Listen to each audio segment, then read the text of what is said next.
ப்ளவுஸ்லேயும் கூட இது இப்போ ப்ரெஸ் பட்டன் வைக்க ஆரம்பிச்சிட்டாங்க. ஏன்னா பட்டன் ஊக்கெல்லாம் போட்டுக்கிறதுக்கு. பட்டுப்பாவோட ஜாக்கெட்டுகளுக்கு ப்ரெஸ் பட்டன் ரொம்ப ரொம்ப யூஸு. குழந்தைங்களுக்கு கேரி பண்ணிக்கிறதுக்கு ரொம்ப யூஸாக இருக்குது. அது குட்டி குழந்தைங்களுக்கு அது குத்தாது, அவங்களுக்கு ரொம்ப நல்லா இருக்கும், அழுந்தாது. ப்ரெஸ் பட்டன் பார்த்தீங்கன்னா மெட்டீரியலோட சமமாக இருக்கும். ஓகேங்களா? அதுக்கு இந்த மாதிரி டூல்ஸ் இப்போ வந்துருக்குதுங்க. இது பார்த்தீங்கன்னா இந்த மாதிரி கொடுத்துட்றாங்க நமக்கு. இந்த மாதிரி ஒரு டூல்ஸு இந்த மாதிரி கொடுத்துருக்குறாங்க. இதில் கலர்ஸும் நிறைய கிடைக்குதுமா. இந்த மாதிரி பேக்கெட்டில் அவங்க இது வாங்குற போது இது இப்படி கொடுத்துட்றாங்க. இதில் பார்த்தீங்கன்னா நிறைய எல்லாத்துக்கும் மேலே கீழே சேர்த்து எல்லாம் ஒரே இதாக தான் இருக்கும். பார்த்துக்குங்க. இதில் வந்து இந்த அமுத்தக்கூடிய ப்ரெஸ்ஸில் இருக்கிற பட்டன் ஒன்றுமே, இது ப்ரெஸ் ஆகக்கூடிய ஒரு நாபும் கொடுத்துருக்குறாங்க.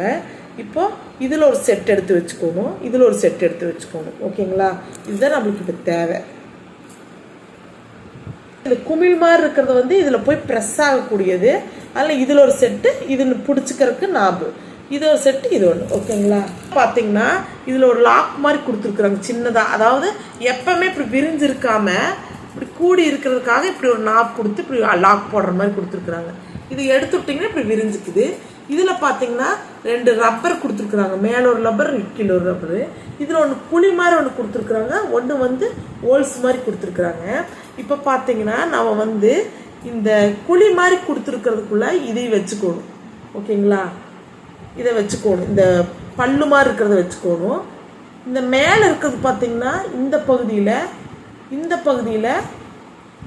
இதை வச்சுக்கணும்.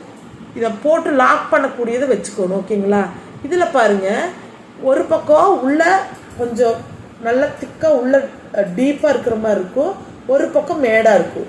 இந்த மேடாக இருக்கிற பக்கம் இது போய் லாக் ஆகிற பகுதி, இந்த நல்லா குழிமா இருக்கிற பகுதி இது போய் லாக் ஆகக்கூடிய பகுதி.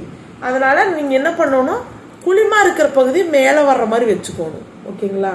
மேலே வர்ற மாதிரி வச்சுட்டு உள்ளே போய் இப்படி நல்லா அமுத்திக்கணும். ப்ரெஸ் பண்ணிட்டீங்கன்னா இது கீழே விழுகாது, நல்லா உள்ளே போய் நின்றுக்கும். ஓகேங்களா? இப்போ பார்த்தீங்கன்னா ஒரு துணியில் நம்ம எங்கே வைக்க போகிறோம் அப்படியோ அந்த இடத்த மார்க் பண்ணிக்கணும். ஃபஸ்ட்டு மார்க் பண்ணிவிட்டு கரெக்டாக அந்த குழிக்கட்டை கரெக்டாக வச்சுக்குங்க. வச்சுட்டு ஆடாமல் கொண்டு போய் இந்த கரெக்டாக இந்த இடத்துல வச்சு இந்த ப்ரெஸ் பட்டனில் இப்படி அமுத்தணும்.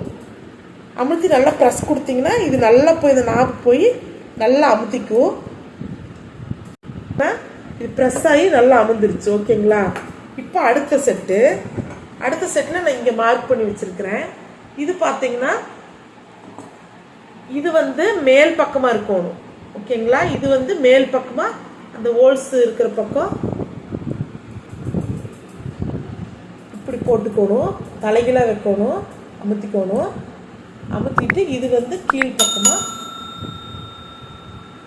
கரெக்டாக வச்சுக்கணும்.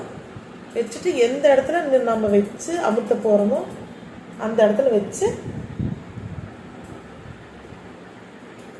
ப்ரெஸ் பண்ணிட்டோம்னா இது நல்லா லாக் ஆயிடுச்சு. இப்போ பார்த்தீங்கன்னா கரெக்டாக ஃபிட்டாக இருக்குது. இப்போ உள்ளே போட்டு இப்படி அமுத்திக்கலாம். இப்போ நான் இது வந்து ஒரு சாரீ பவுச்சுக்காக தைச்சது. இப்போ உள்ள சாரீ பவுச் இருக்குது. இந்த சாரீ பவுச்சோட கட்டிங் அண்டு ஸ்டிச்சிங் வீடியோ நம்ம யூடியூப் சேனல் இருக்குது, அதுக்குள்ளே போய் பார்த்துக்கலாம். இந்த ப்ரெஸ் பட்டன் இதுக்கு தேவைப்படுது, இப்படி வச்சுக்கலாம். நம்ம எதுக்கு வேணாலும் வச்சுக்கலாம். யூஸ்